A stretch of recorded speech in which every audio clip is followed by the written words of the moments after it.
And as always, it's a pleasure to have you here on Joy News and, of course, on the Pulse. Now, we are inching very closer to that big announcement coming from the governing New Patriotic Party. But after weeks of speculation, it's now confirmed that Dr. Mamadou Bawumia intends to nominate Dr. Matthew Opoku Prempeh as his running mate for the 2024 general elections. The announcement was made to the national officers of the MPP during a pivotal meeting at the party's headquarters in Asylum Dam. Joy News is learning that the nomination is pending final approval by the party's National Council. However, since the report of his selection broke about some few days ago, there's been mixture of reactions ahead of the official announcement. Blessed Suga takes a look at the recent controversy in the following report.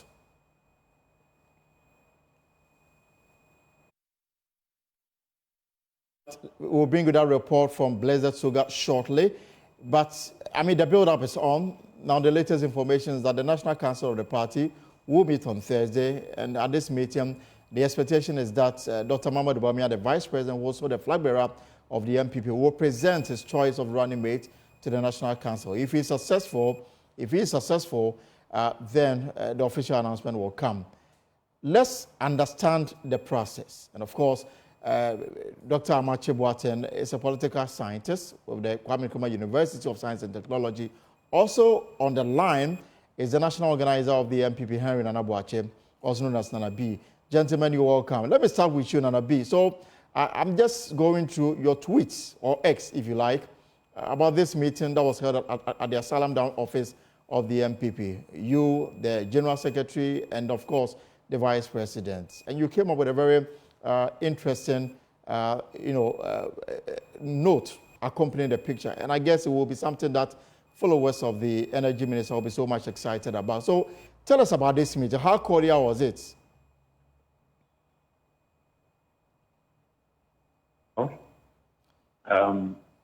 His Excellency, the Vice President, as part of his consultation leading to the National Council meeting, you recall that last week he met the leadership in Parliament, that is the majority side, where he informed them of his intention to nominate Dr. Matthew Opoku Prempeh as the running mate. And today he followed up to the headquarters. He is a leader of the party. Then he met the national officers, where again he informed us of his intentions to present the Energy Minister, MP for Malaysia South, Dr. Matthew Opoku Prempeh, as his running mate. And you are aware that Section 13 is quite clear that such decisions or such nominations will be approved in consultation with the National Council. Right. So the General Secretary has also informed council members and then net members of the meeting on Thursday. So Thursday we'll be meeting. Thursday, His Excellency the Vice President, the leader of the party, will put before council his nominee. So you will say that this meeting today is actually part of number of consultations the flag bearer is intending to undertake before the meeting on Thursday? Exactly. I mean, I would say that, yes, it's part of it. He settled on the Energy Minister, but he would also want to inform his people. He is the leader. We are working with him. So it was most appropriate that he will come to the headquarters to inform us. And the meeting was very cordial and very, very, very impressed with how His Excellency the Vice President presented his nominee. He gave reasons as to why he chose him. And then the leadership of the New Patriotic Party also pledged our support to His Excellency the Vice President. And why Dr. Matthew Opoku Prempeh, also known as Napo, did you get that information from the Vice President? Well, yes, as I said, I mean, there is no way His Excellency the Vice President would come meet us and then present his nominee without giving the details as to why he settled on him. But then I'm sure that the details will come after Thursday's council meeting, where the General Secretary will address the press and then will give all of these details. But I can confirm that, yes, His Excellency, the Vice President, today met national officers, where he informed us that he intends to nominate Dr. Matopoku Prempeh as his running mate. And so, after the meeting, is it the understanding that your group, the NEC, accepted this choice? No, it is not NEC. NEC is National Executive Committee. Exactly, NEC sorry. will meet on Thursday. This is national officers. National officers, elected yes. national officers. Yes. So yes, as I said, after the discussion and all of that, we also pledged our support to His Excellency, the Vice President, also the leader of the New Patriotic Party. I mean, you've heard commentary, especially from Parliament, the Member of Parliament, Andy Apiakubi. He's raised some reservations about the choice of Dr. Matopoku Prempeh as a running mate. I mean, as national organizer of the party, and I must say that so far he's the only person we've heard who is against this choice. How are you hoping that the announcement, if formally made and accepted by council, will get a party and everybody on board towards a common goal? It will get everybody on board. Let me say that we may have our diverse views on who the person should have been or who the person should be. But you see, we should not take anything away from the leader of the New Patriotic Party. Look, he was the running mate in 2008 elections. He was the running mate in 2012. He was the running mate again in 2016. He's been vice president right from 2016. He was again the running mate, and then he became vice president again after the 2020 elections. So he has deep wealth of experience. We cannot take that away from him. And you don't forget that Elton, immediately he was elected by our party's constitution. If we are not presenting the president as the flag bearer, and then we have a new flag bearer, we should have nominated the running mate long before. Don't forget, he came before council, and then he requested that he wanted to do further deeper consultation. And that was last year, December. So he's done his consultation for almost about 7 months now. So we should not take anything away from His Excellency, the Vice President. He is very experienced. He knows everybody. He knows his weakness. He knows his strength. He knows who the person coming in is going to do that complementary work. He knows everything. And he's searched and he's presented a name. I think that we need to respect the leader of the New Patriotic Party. He's very experienced, and as I said, he's been in this position before. And then he's gotten an elevated position now as the leader of the party. So he knows everything. He knows who he will partner to get us the victory. That is the most important thing. All of us may have our diverse views and opinions, but I think that we need to respect the views of His Excellency, the Vice President, the leader of the New Patriotic. But Nanabi, yes. Nanabi, is there more to Dr. Matopoku Prempeh beyond the fact that he's from the Ashanti region? Oh, there's more. I mean, if you ask me now, I would tell you that for me, I would always and any day say that he's the best education minister we've ever had. So for competence, for hard work, team player, dedication to work, very bold, very assertive, you can't take that away from him.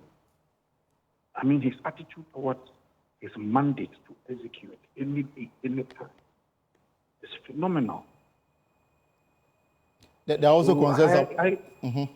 Sorry? I was asking about there have been concerns about his temperament and some of the public utterances. No. He is bold and assertive, and usually people misconstrue people who are bold and assertive as that. He's bold. I keep saying, for somebody to have implemented, led that team, that ministry, to implement BSHS, the level of consultation you do, the negotiation, the level of teamwork, bringing people to make sure it works. And don't forget, immediately we were elected for, immediately we formed the government in 2017. He was tasked by His Excellency the President to make sure he implements it that same year. That same year, he was nominated as and approved as education Transportation Minister. He is the Energy Ministry now. Yes, we've had some challenges, but he's been on top of his work. Right. He's somebody who is able to embrace challenges any day, any time. You can't take that away from him.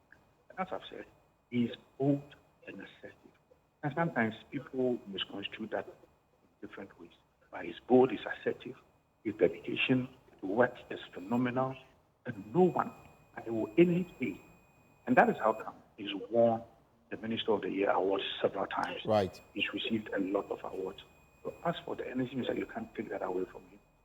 That is it. Right. So my final question before I let you go. So on Thursday, the Vice President will appear before the council of the party. If his choice is accepted, does it mean that the party will have to organize another parliamentary primaries at Menchia? I know very well that Dr. Bajopo Kuempe will move to a very important position as running mate.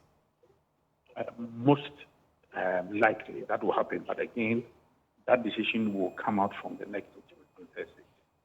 But most likely, that will be the natural expectation. All right. Henry Nanabuache is the national organizer of the MPP. I also have joining me via Zoom is Dr.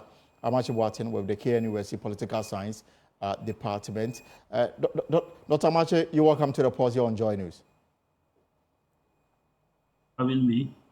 Right. So I'm just going through the statement that came from the General Secretary of the MPP addressed to the members that constitute the National Council, the National Chairperson, the President, the Vice President, and the Presidential Candidate, the Chief of Staff, past Presidents, General Secretary, First National Vice, Second National Third, 2 Deputy General Secretaries, National Treasurer, Party's Parliamentary Leader, National Organizer, the 2 Deputy Organizers, Chairperson of the National Council of Elders, National Women's Organizer, the Deputies, National Youth Organizer, the Deputies, National Coordinator. There's also Regional Chairperson or their representatives, 1 rep from Parliament, 1 rep from the founding members, patrons, sector committees, past National Chairperson, past General Secretaries, and directors at the National Secretariat. Is it just normal, or you found it maybe a new addition, that the flag bearer, Dr. Mamba Bawumia, has chosen to consult some group within this constitution of council to tell them about his choice? Actually, let me confess that I'm not particularly familiar with these procedures, as you know, it exists in the MPP. But at least from where we stand, we always come to terms with the fact that the selection is done, with a consultation of the National Council. And of course, the selection goes through a broad consultation, the rank and file of the party, and eventually the flag bearer picks the person that he or she deems, most appropriate to partner him or her. In this particular case, to partner Dr. Bawumia. And I like to believe that this is the established procedure. Constitutional procedures don't change every now and then. So I like to believe that that is the established procedure, and that is exactly what Dr. Bawumia is going through. But if the National Council is the body that is mandated to hear this choice of a running mate, I mean, is it strange that the other organs are getting to know even before that consideration is put before the National Council? That's an interesting thing. In a way, you get an impression that it's a foregone conclusion because we are made to understand that, if you like, the National Council also reserves some sort of right to, approve or disapprove of the person, if you like, nominate. But then, like you just asked, once, the person selected is being simply shown to other segments of the party before getting to the National Council, you get an understanding. You get an understanding that, maybe it's a done deal, but I think on the other hand, showing it to the national executives, well, maybe his if you like, going in for their approval, he's going in for their support before he gets to the National Council. It might actually be the case. It might not also necessarily, like I said earlier on, that is a done deal. He might be doing that without necessarily compromising the procedures. Procedures are critical. It might imply that he's going in for their approval, he's going in for their support, and eventually he goes up there to seek that ultimate approval. Does it raise the issue of uncertainty such that he's lobbying the other organs so that when I put my choice on the table, I'll get the support of these organs that I'm meeting? Well, I don't want to believe that the broad consultation has addressed this issue of uncertainty. The broad consultation has addressed this issue of uncertainty, and that these might be, although necessary, procedural, if you like, actions to take. But if you like, they are also not just a mere formality, but somehow, there are things that he has got to do. It's likely that the consultation might have been taking place at the very top. Some of them might have given their word and been part of the people who have participated in the politics of getting the running mate. So eventually, the issue of uncertainty at this time, I'd like to believe that it's not so much anything at all to be bothered about. I don't think the uncertainty is there. Dr. Kumasi is your base, so let me ask two questions in one, and to find out whether, from a point of view as a political scientist, you've managed to analyze it and possibly come to some conclusion. Why NAPO and why not NAPO? Dr. Poku Mensah, a.k.a. Dr. Poku Prempeh. No, Opoku Prempeh, sorry for that, a.k.a. NAPO, is hugely popular in the party in Ashanti region. He's hugely popular. Many people refer to him as a through and through party person. And they talk about it in such a way that at times, makes some of us sort of wonder exactly what is going on behind the scenes. So, looking at it from, perspectives of the party in Kumasi, one will not be taken aback at all. He's the person, if this is the major consideration, then he's the person that will come out. He's hugely popular. So the why him is that he's the person that the people here believe should represent them, if you like. Politics, democratic politics is all about representation. And then why not him? It's for the same reason. Right. It's for the same reason why him is popular. Why not him? Was it possible to drop him and pick any other person?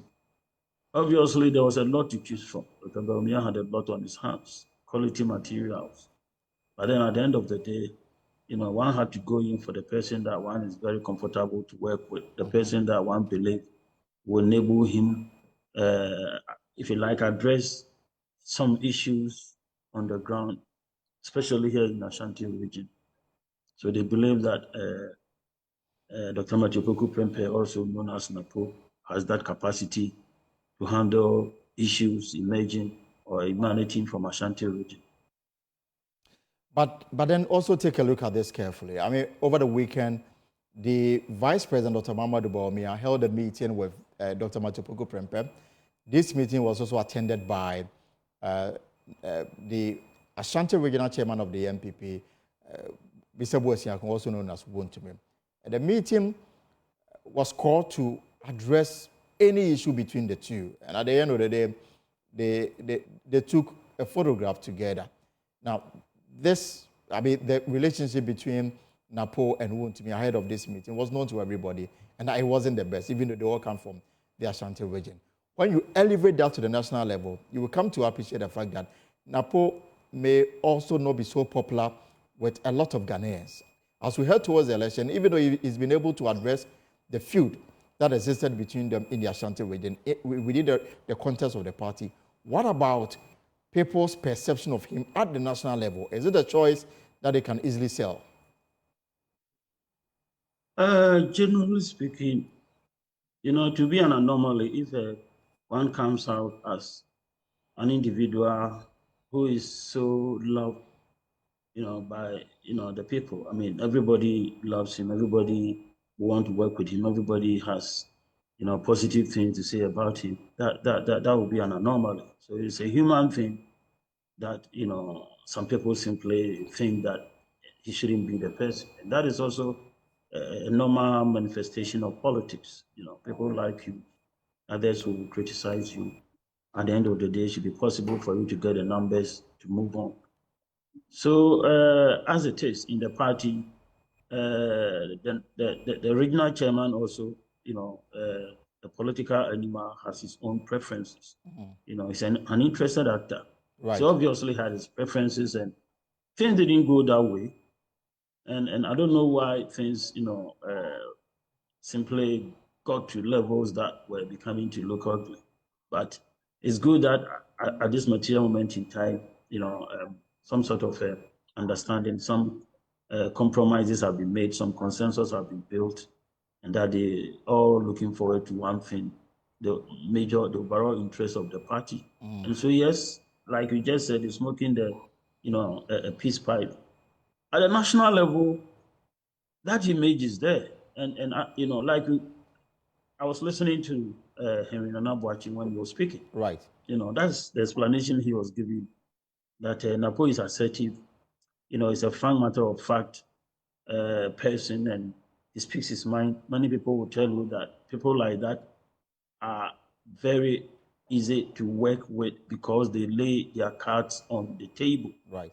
It should be possible for the party to handle that issue, out there. He's human. If he's made some, public pronouncement that did not, get along well with people, and that becomes the understanding, I'd like to believe that he will handle it. It should be possible even for him to come out and, address the Kenyan public and let them know that, look, I made a mistake over here. Please forgive me. But then through and through, me, this is what I've been doing all the time. And this, if you like, constitute the political capital and bring it to add to that of what Dr. Baumia has already to make the ticket stronger. It should be possible for the party to address some of these challenges, especially at the national level. Dr. Amachi, finally, before you go, the party is aiming to win at least more than 75% of the votes in the Ashanti region. The hope is that if they're able to do so, stretch it to even 80%, that will be a done deal for the national elections. To what extent would Napo's, choice galvanize the MPP's base, especially when you have some MPs from the region who are also kicking against this choice? The issue is not up to Napo. The issue is the economy. The issue is with the Kumasi market shops and stalls that have not been attended to. The issue is with Kumasi people who want their children to get access to jobs with the immigration and other areas, and they have to pay money to do that. That is the claim. And so these are the issues. They are not, things that really have got to do with Dr. Matthew Opoku Prempeh. They are national challenges. They are national challenges. The issue has got to do with the economy, first and foremost. Petrol prices, going up gradually, continuously, and affecting prices in general. So these are the issues. And these are the issues that we'll deal with as we move towards election 2024. Thank you very much, Dr. Amachi Watson. He is a political scientist with the Kwame Nkrumah University of Science and Technology, and that council meetings on Thursday. However, since reports of Napo's selection broke out, there's been a mixture of reactions ahead of the official announcement on Thursday. Blazer Suga takes a look at the recent controversy in the following report.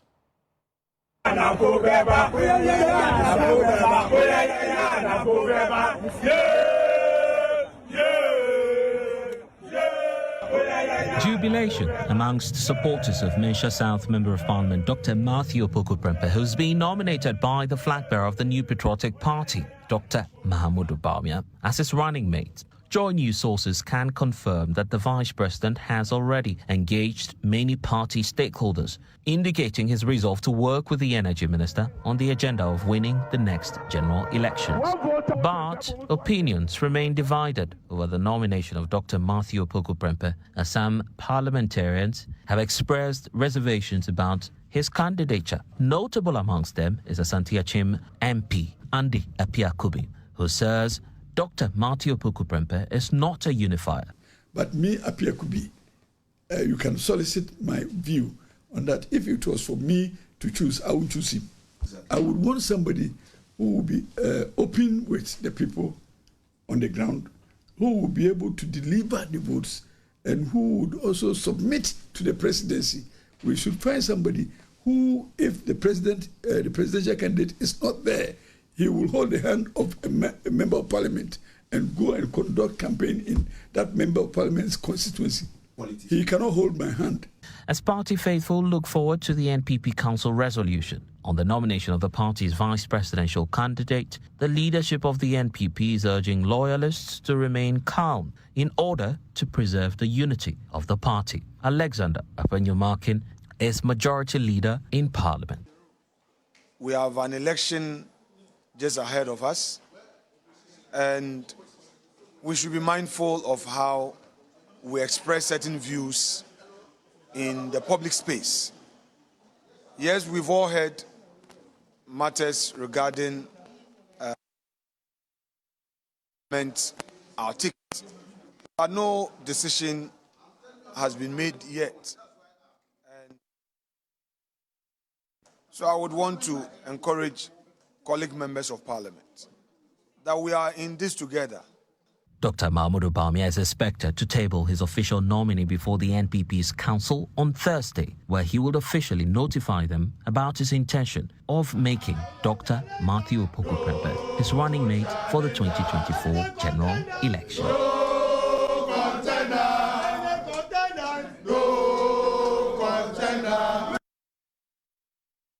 And so we are keeping a close eye on this matter.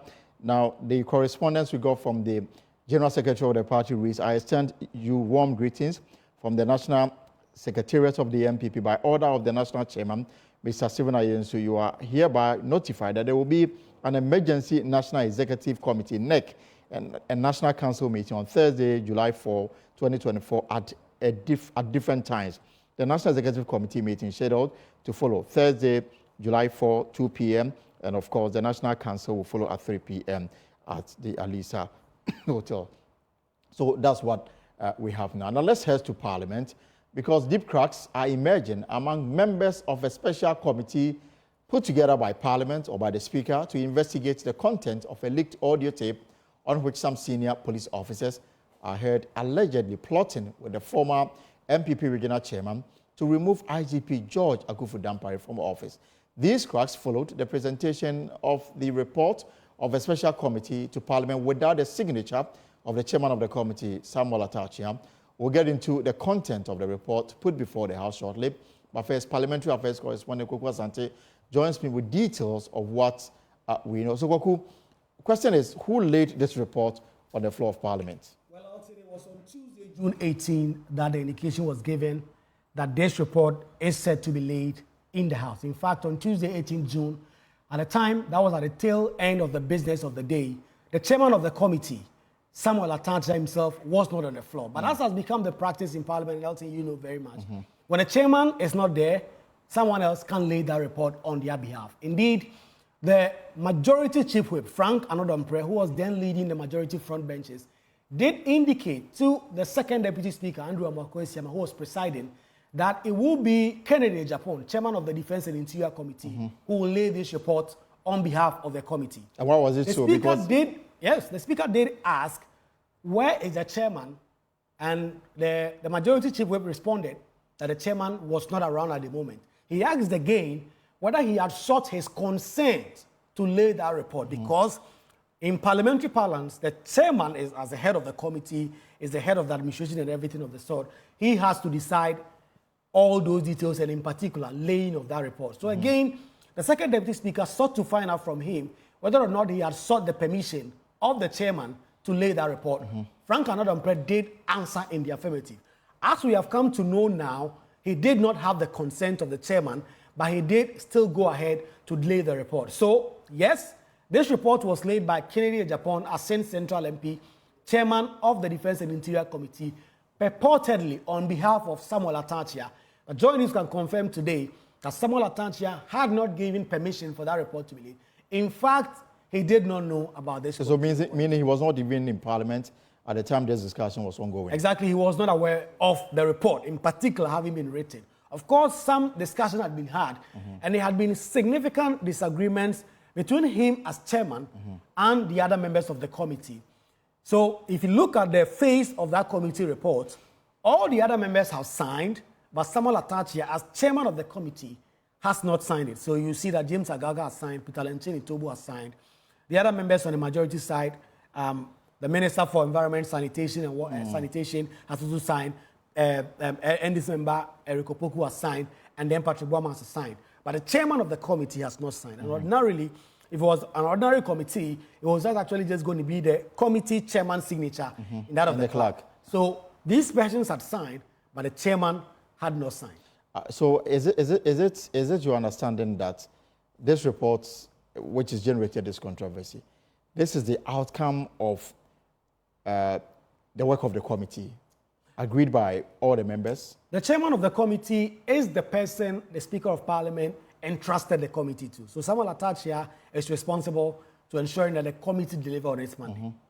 As per what we are learning now, he does not believe that the committee's report that has been purportedly laid on behalf of the committee is a true reflection of the work they did or the work they should have done. Meaning what? Meaning there are certain things that should have been part of the this report that have not been captured. There are certain things that he wanted the committee to prove further that has all not been done. But some persons within the committee obviously have put out this report, signed it, and then got it on the floor to be laid through the majority chief whip who got this report to be laid. Some of the things we are getting to learn now is that Samuel Atachia wanted some more probe into two key things. Right. First, allegations of extrajudicial killings that have been made against IGP Dr. George Ekufu-Dampare. It must be put on record that the IGP has denied that he has supervised any extrajudicial killings when he did appear before the committee during the public hearings that the committee did hold.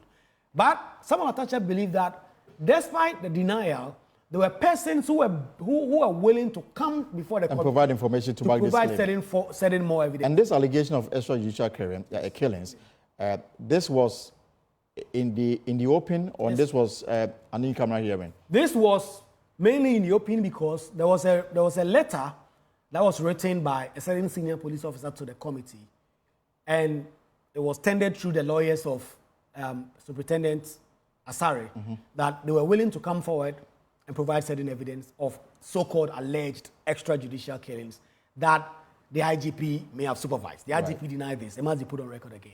And so that letter, in fact, had been made public in the public domain, and the committee wanted to evaluate it. And so when it came to evaluation of that document, they did that evaluation in camera, that is behind the full glare of the public. The public were not allowed access into what exactly the committee did. Right. But the information we are getting is that the chairman wanted the committee to hear from all these witnesses. Other members of the committee, particularly on the minority side, sought to suggest that this was just hearsay and it was not admissible evidence. The chairman pressed forward and they did not give him that opportunity. Again, there was also an allegation. In fact, when the IGP did appear before the committee, he was asked specifically when was the last time he had spoken to Bugri Nabu. He did indicate that at the time he had not spoken to Bugri Nabu about 8 months ago. The claims that had been made again was that it became apparent per certain phone records that the committee had obtained and certain evidence that certain people were willing to offer that the IGP actually had spoken to Bugri Nabu quite recently from the 8 months that he had told. Those were the allegations that were made. And so, again, Atachia sought to say that the committee should again go into that, and again, other members of the committee, particularly on the minority side, did not agree to that. So these were key outstanding matters for which reason Samuel Atachia believed that the committee could not have delivered on the terms of reference that the Speaker of Parliament gave them. Right.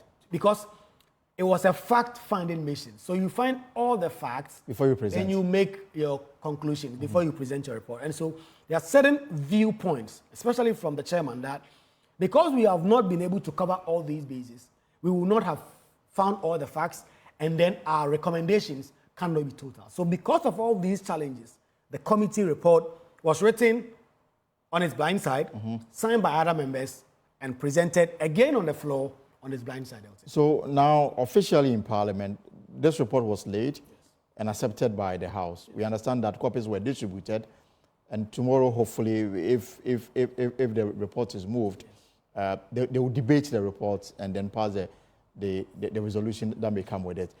Is it your understanding that Mr. Atacha, who has issues with the way and manner this report was put together and laid on the floor, is he going to file a motion for rescission or what? What we understand now is that the chairman is going to take a different path for now. When it comes to rescission, he will be considering this option. But first, what he's going to do is, as chairman of the committee, he's going to put together his own report. And then come to the floor and tell the speaker that you formed a 6-member committee, 3 members from each side, and an independent person joining. You tasked me to be the chairperson of the committee. This is the committee's report as chairman of the committee. Right. So we understand he is in the process of writing his own report. As soon as tomorrow or by the end of this week, he expects to conclude that report and lay it on the floor as chairman of the committee. And ordinarily, he will be allowed to do so because he's the chairman of the committee, he is the one, especially if he is to come to the floor and say that the report that has been laid was done without my blessing. Of course, if it comes down to a vote, he is in the minority on the committee. He may lose, but he still wants to make the point that that report that was laid was without my consent. As chairman of the committee, in parliamentary parlance, chairmen are really the head of these committees in terms of... The only interesting thing is that this will be the first time a chairman of a committee will be presenting a minority report. The last time it happened, it was the other way around. So, Samuel Atacha, we understand, is going to present his report, which will obviously be a minority report. And then we will see what the decision of the speaker will be, whether to accept the chairman's report as the true version of the committee's report, or accept the report earlier laid, or probably ask that it be merged or whatever the case. And debate it. And then debate it and a vote taken. But let's stay with this report. That is official before Parliament and the recommendations that they come to. Well, so the committee then goes on to do its work and then make some findings. Let me quote some of the findings he made. For instance, the terms of reference, the first terms of reference had to do with to ascertain the veracity or otherwise of the leak tape. The committee says, based on all the work they've done and speaking to all persons, they can indeed confirm that the tape was authentic and that the tape has not been doctored. In fact, part of the case that the former police officer, COP George Alex Mensah, made was that the tape may have been doctored, certain parts taken out, certain parts joined. But this majority version of the report that has been signed by James Ankaga and others, without a chairman, goes on to the record to say that that leak tape was proper. And the second one was to investigate the conspiracy to remove the current IGP, Dr. George Akuffo Dampare. Again, they find that it was indeed a conspiracy by the officers who were implicated on the tape, COP George Alex Mensah and the others, to remove IGP Dr. George Akuffo Dampare. The committee then goes on to make findings. And some of the findings are that, the key finding, the major finding in this report is that COP George Alex Mensah, Superintendent Asari and Superintendent Jebi have misconducted themselves and they've gone against the rules of conduct that are allowed for... I realize they use the word appear yes. to have misconducted themselves, meaning it's inconclusive. It's inconclusive and other persons may hold a different view. But for the view they hold now is that the conduct appear to breach those regulations that are enforced to regulate the way police officers work. So that is the key finding they make. And now the recommendation is that should Parliament adopt this report, they should convey same to the President, and the police, being an organ of the executive arm of government, the President should then crack the whip on these 3 police officers who have allegedly misconducted themselves. So that is the key finding. That is also the recommendation that they've made. If it is adopted by the House, the President will probably have to act based on all these things that have come. But from all the indication we've gotten, this is not ended yet. Of course. There is still a lot of key issues that are really going to come up on the floor, particularly regarding the chairman and his own version of this report. All right, thank you very much, Kwaku. And of course, tomorrow Tuesday, Parliament will sit, and this will be one of the issues that they will get themselves busy with, and we'll be following to establish it. Already, lawyers for the IGP have spoken. They are raising issues of bias against Samuel Atachan, who chaired that committee. Lawyers for the police officers implicated in this report, they've also spoken. They say that the outcome of the committee was per this report doesn't represent the entire fact. But the issue about chairperson of the committee now sitting on the fence, watching some members of the committee put together a report that represents the work that they did, and he has issues with it.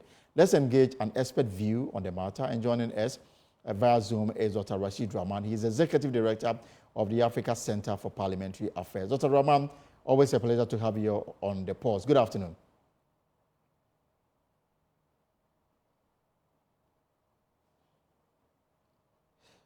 Right, so we'll bring in Dr. Rashid Rahman shortly to help us understand how Parliament will be able to move beyond this obstacle that they find themselves in. Some members on a committee, an ad hoc committee, that was put together by the Speaker of Parliament to investigate this leaked tape. Some members, they put together a report with their signatures. Missing, a signature that is missing is, of course, the chairman of the committee, Samuel Atachan. And Samuel Atachan, from what we've been told, has a different version of how the committee did its work, and is putting together his own report to present on the floor of Parliament, hopefully tomorrow or any day that the Speaker will allow him the opportunity to do so. Let me see if Dr. Rashid Rahman can hear me now. Dr. Rahman, good afternoon. Yes, hello. Yes, yes, Doctor, I can hear you loud and clear. Good afternoon. How are you? I'm doing good, and always a pleasure to have you here. But so this Yes, matter, I can hear you. What was your question? So, I mean, for me as a former parliamentary correspondent, this will be the first time a report is on the floor that is without the signature of the chairperson of the committee, and now the chairperson is planning to put together his own report. Is it surprising, or, I mean, this is something that we may have to start working with?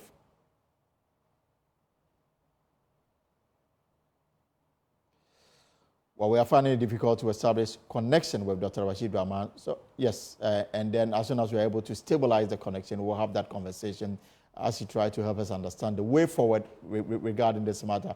So, Doctor, I was asking about, I mean, this matter, some members of the committee, they've signed on to a report. The report has been laid on the floor. The chairman is saying that he was unaware that a report was going to be laid on the floor, and is planning to put together his own report and then, put it on the floor as well. How do you think this will be resolved? Well, Elton, first of all, I think from what I heard from your correspondent and all the happenings around this report, I mean, I think it is clear that, there is a vote of no confidence on the chairperson by, first of all, the committee, and then by the majority caucus in particular, because if you have the majority whip on the back, on the presenting this report, maybe through another person in the chairperson, and then the chairperson coming out to deny that. I think that is if you have all the minority members signing on to this report and the chairperson not signing on to the report, it speaks volumes in terms of the leadership of the chairperson of that committee. And for me, this raises a fundamental issue about some of the reforms that we form within our parliament and other parliaments. How committees are formed and how committees are led. Most parliaments have moved away from the practice where committee leadership and chairpersons are most parliaments now that are effective democratize the process of electing people who lead committees for reasons like this.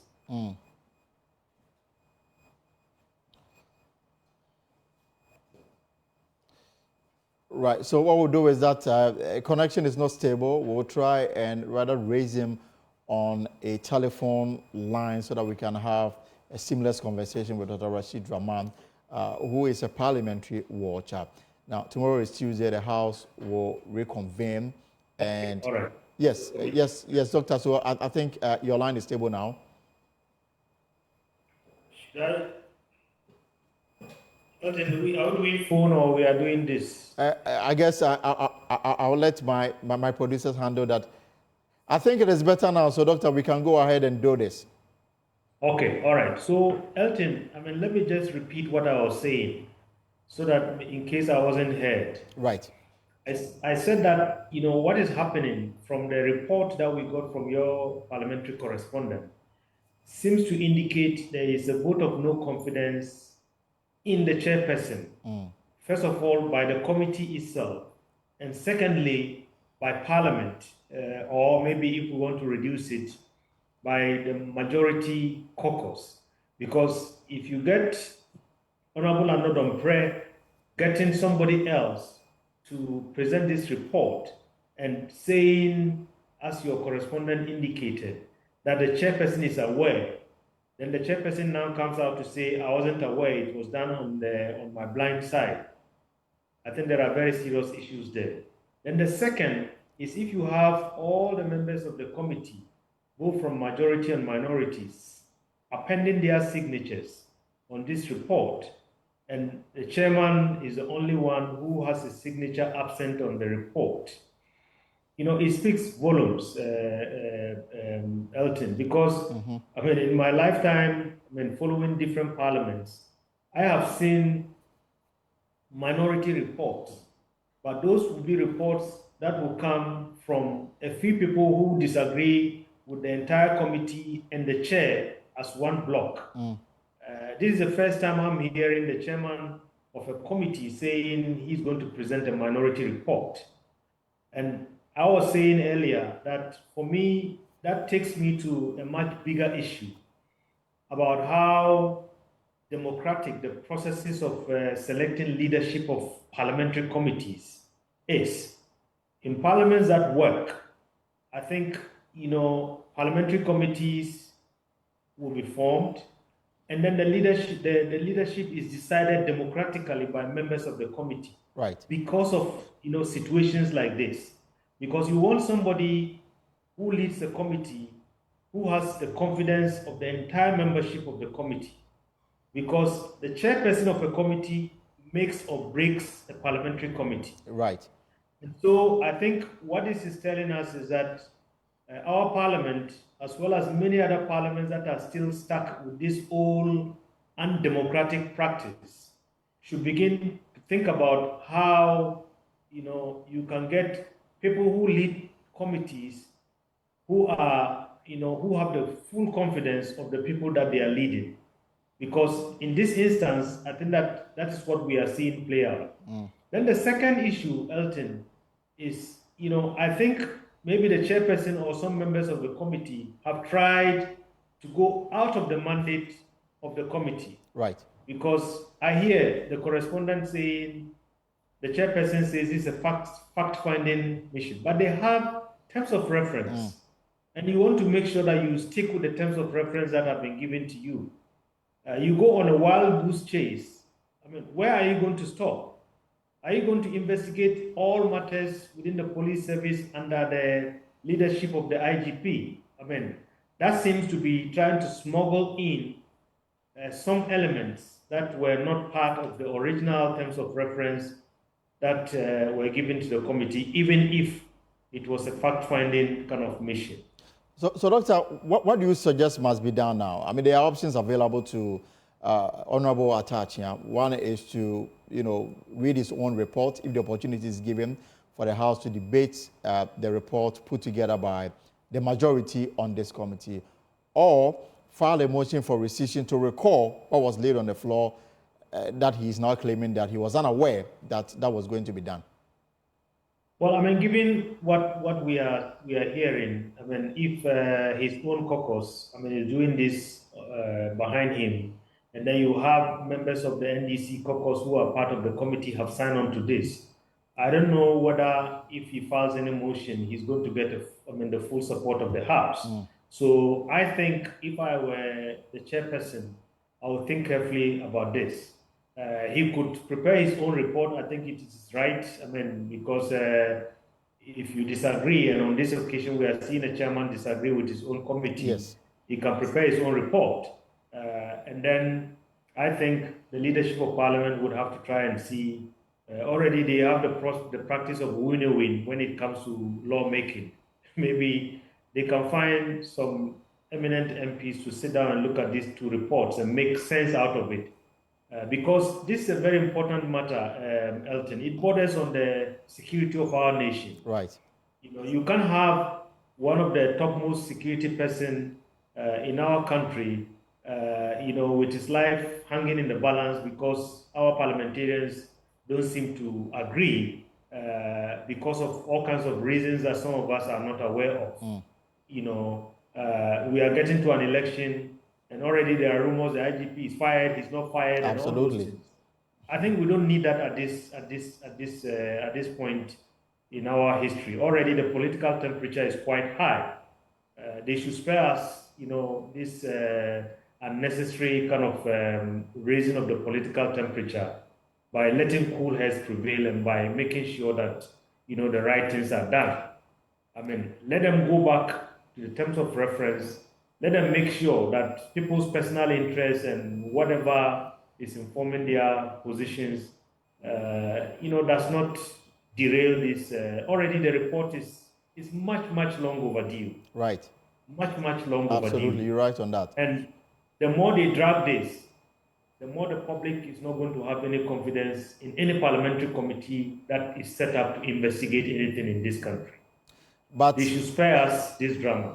But in the interest of parliamentary democracy, should this be encouraged, where you have, members from both sides of the political divide come to a decision to accept something, and then the chairman take a different posture and say, I'm going to scatter everything on the floor? Should this be encouraged in the interest of parliamentary democracy? Or we should... No, certainly. I think, it should be encouraged because minority reports are always very good, because you don't want everybody sitting on the committee saying yes, yes, yes. You should have dissenting views. But I think that it has to be done in a way that is decorous, in a way, because right now, for me, my worry is the fact that even the majority caucus in Parliament seems to be doing something behind the back of the chairperson. Yes. And that is very worrying. If it was only the committee alone, then we could say, yes, I think this is normal practice. But now we are hearing from your correspondent, Honorable Kennedy Ajipon presented this report and said they have the go-ahead from the chairperson. The chairperson says they don't have my go-ahead. What is going on? And I think that is what we should be very worried about. But as for the minority report from the chairperson, this is a novelty, and I think we should encourage it. At least it means that there was some failure in leadership in terms of bringing the committee together. All right, thank you so much for your time this afternoon. Dr. Rashid Draman is a parliamentary watcher. And of course, tomorrow is Tuesday. You have to stay tuned in to join us, because tomorrow is the day that the report will be moved. What happened last week was a lay-in. Tomorrow is the day that the report will move. Who is going to move this report? In parliamentary practice, usually the report is moved by the chairman of the committee. The chairman says he was unaware that the report was going to be laid, and he has some reservations. He's putting together his own report. So which report is going to, who is going to move that report? Who is going to second it? These are matters that must be dealt with before formal debates can ensue on this report. This is the Pulse here on Joy News. We'll take a short break. When we'll come back, we'll have more stories for you this afternoon. Welcome back to the show. This is Joy News. This is the Pulse. Now, the Deputy Attorney General, Dana Asnabadapa, has charged the judiciary to address corruption issues in its fold with the utmost seriousness. According to her, the judiciary should not wallow and dwell in perception of corruption without taking steps against it. This approach, she believes, will magnify judicial integrity and uphold its positive image. Here's a report by Clinton Yabua. Addressing the perception or reality of corruption in criminal justice institutions and systems is a concern, particularly due to the core mandates of the judiciary as far as fairness and independence of the judiciary are concerned. The corruption perception in the judiciary undermined the effectiveness of the rule of law and portrayed the judiciary in a bad light. Deputy Attorney General Dinah Asunabadapa charged members of the judiciary to confront corruption head-on rather than merely living in the perceptions. She was speaking at the 42nd commemoration and remembrance of the murder of 3 justices of the High Court, referred to as Martyrs' Day celebration. Erode or perhaps, in the worst case scenario, minimize the perception of corruption. There is a responsibility on all of us, both lawyers, judges, and the general citizenry. We have a role to play in eroding this perception of corruption. First of all, we do not need to wallow in the perception without more. And so persons who have had instances of corrupt activities need to take the further step of reporting these incidents to the established system within the judiciary. That should be the first step to trigger any procedure in addressing these issues of corruption. There's also then the responsibility on the judiciary that once these complaints are made to the relevant institutions, we take a serious look at these complaints, deal with the culprits and ensure that they are brought to book. And so I believe that in dealing with corruption within the judiciary, there is a responsibility on each and every one of us. Persons who have become victims of these corrupt activities have a responsibility towards all of us to ensure that they do not only wallow in these perceptions and in allegations, but actually take the step to complain about these corrupt activities and ensure that they are dealt with within the setup system within the judiciary.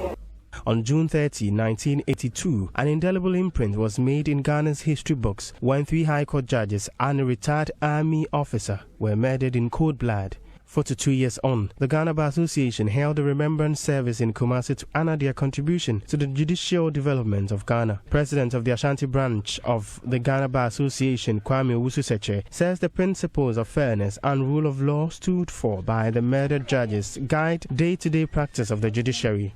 Thank you very much. For us, these people are martyrs of the rule of law in the sense that they stood for the rule of law, they live by the rule of law, and for that reason, their legacy should remind us of our task as lawyers, as members who pursue rule of law through the administration of justice.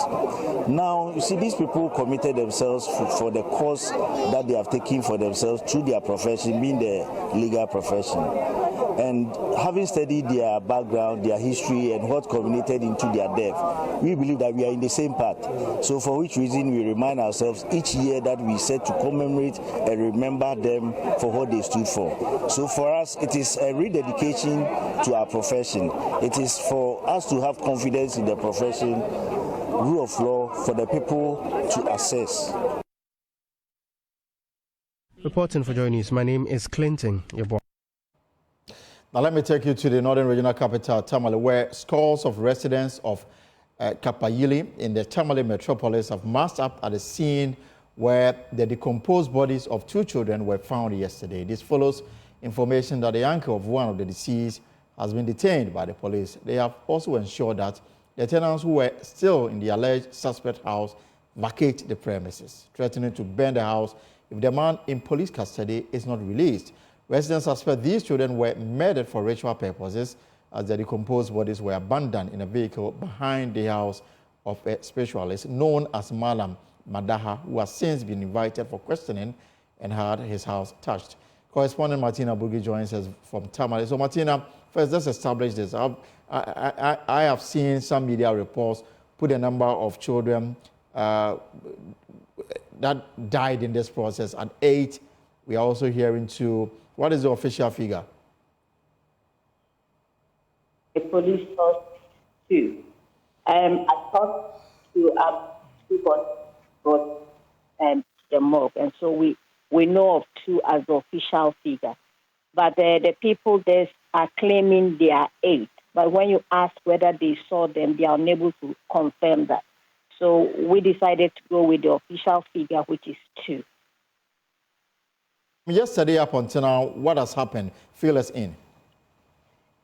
So yesterday in the evening, after we are told that the man was on television and radio denying that he had no hand in it. It triggered some sort of disturbance in the area, and they burnt down his house. Now, he has 2 houses in the neighborhood. One was burnt down, but the other one had tenants living in there. So they were asked to vacate the house. And so some left, but some could not leave. And so at the time I arrived there this morning, they were still moving their things out of the place. We had the security, the police earlier there, then the military joined. But as speaking now, we are told that both the military and the have left there. Even though we still have people standing around that place. Again, the police, we understand that the suspect was arrested and granted bail. So he's still in the community, isn't it? Currently, he's in police custody, I'm told. He went there this morning, and he's currently being detained by the police. At the time I visited the police station, to the man, they are saying the uncle of one of the deceased had been moved from the cell to the CID office where he was being questioned, I'm told. And so that's basically what has happened between the time we reported and now. And is this the first time such an incident, is reported in the area? So when I went into the community, they showed me a house about 3 houses away from that house that was burned, as a boy who got missing like that. And the parents claimed because they were poor, people didn't help them cry out to get justice. And so till they do not know where that boy is. And that's the basis. I mean, it's one of the reasons why they are claiming that they suspect he's the one who is behind it. And that we are told that 3 children actually went to the house. One of those who is dead now is a twin. And he and his twin brother and some other boy went into the house. And then he left. One of them left, remaining the 2. And so when they were asking, he said that they went to the house. And when they went to confront them, they said they didn't see them at all. And so they are asking why did they deny they didn't see them when actually the boys had come into the house. That is another reason they are taking on and saying that it's possible that he's the one who murdered the children. And is the vicinity calm now that the police and military have taken over? The military and police have actually left. They had come earlier on, but as we speak now, I spoke with the assemblyman a while ago, and he says that there's no security. But the scores of people are still stationed at the area. Duapompo and 2 other communities in the Fija-Kwabre North District are wrestling in a daily battle for access to clean and quality water for the upkeep of their households. In our Testy Community series, Clinton Yewa uncovers the stagnant ponds they drink from, risking their health in an attempt to satisfy their thirst. Duapompo is one of the communities in the Fija-Kwabre North District battling with access to quality drinking water. For the longest time that this community has existed, this has been the major supply of water to many households. And the challenge that comes with drinking from this pond is an eyesore. Traveling to the isolated areas of Fija-Kwabre North District is a fraught adventure of setbacks. But none of these challenges is as blunt and plain as the struggle for access to safe drinking water faced by Duapompo and its next door villages. Duapompo, Ejajibiakra, and Ejakunti are clusters of communities in the district where residents trek miles to fetch from their Pemesu Pond. The Pemesu Pond is a natural still water with the size of a normal backyard pond sheltered by weeds and aquatic plants. Residents make their way to the pond daily to survive. With plastic containers, including the popular Kofo gallon and calabashes in hand, they dip into the murky waters. They fetch enough, disregarding the noticeable particles in it, and make their way to their homes or quench their thirst on the spot, just like this gentleman. However, the old and winding pathways leading to the pond are worn and muddy. The pond, now turned stagnant and filled with debris of all kinds, gets muddy every time. Eja Kakari vividly recounts when the Apimesu pond was clear and reliable water source.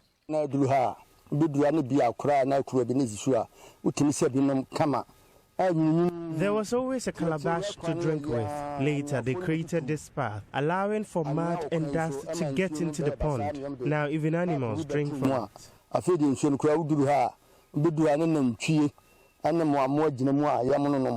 This is not all that there is to the safe water crisis.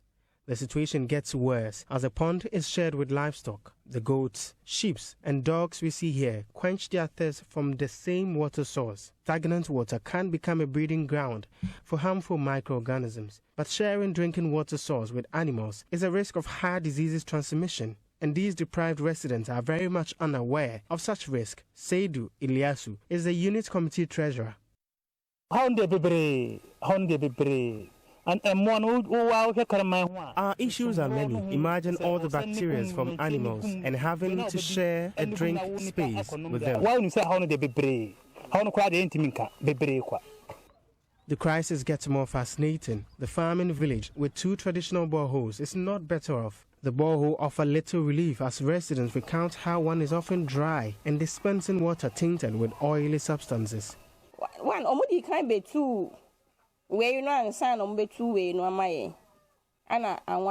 The first one they drilled spoils frequently, so they drilled a new one, which turns oily in few days.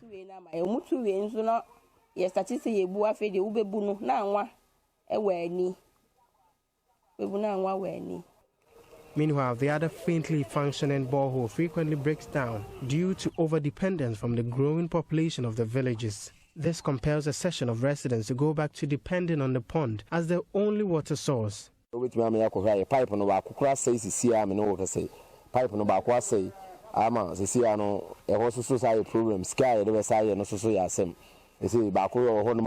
of the pipes is spoiled, and we don't even have money to repair. Look at our numbers. Not all of us can use the pipe water.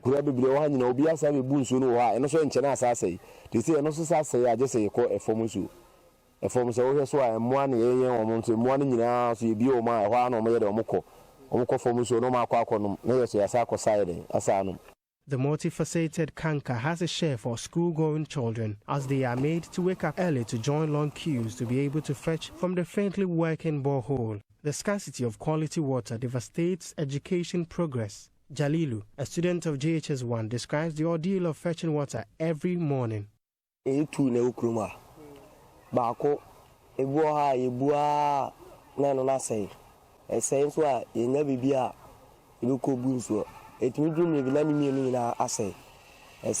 gets to a time all the two can spoil, and we will have to struggle to get water. We have to wait in long queues to get some.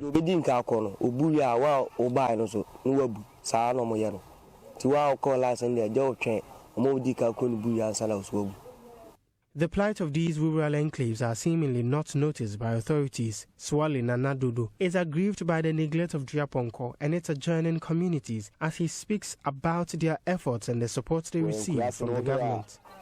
So a good job and so here and no my free hand Kuruma, one Casawa when you say, in Diane and Mianoa, Pa, and so.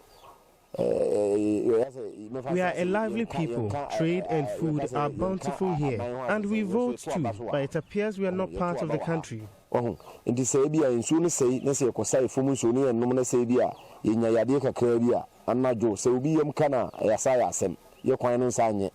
Meanwhile, Seydou Iliasu, the unit committee treasurer, joins calls to provide the struggling communities with safe drinking water. Film and I swear no so Kramam the way they studied money Mumba boy. There is nothing here. Even the roads are not good. We are crying for help. Yes, Ramo, a giant Ramo.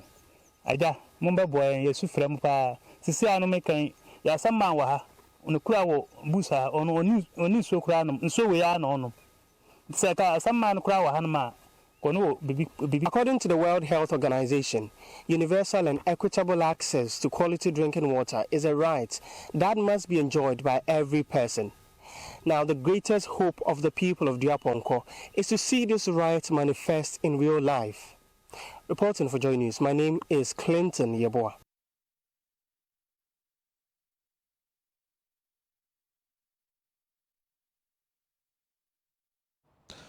Well, that's our show for today. For more stories, log on to our website, myjoyonline.com. If you are following the Euros, it is a game between Portugal and Belgium. There's live commentary on Joy 99.7 FM. As of this moment, it's goalless.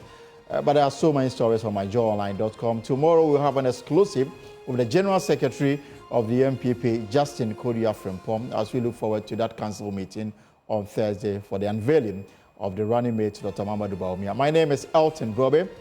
Whatever you are up to in the hours ahead, I hope is profitable. Do take care of yourself. Until tomorrow, be good.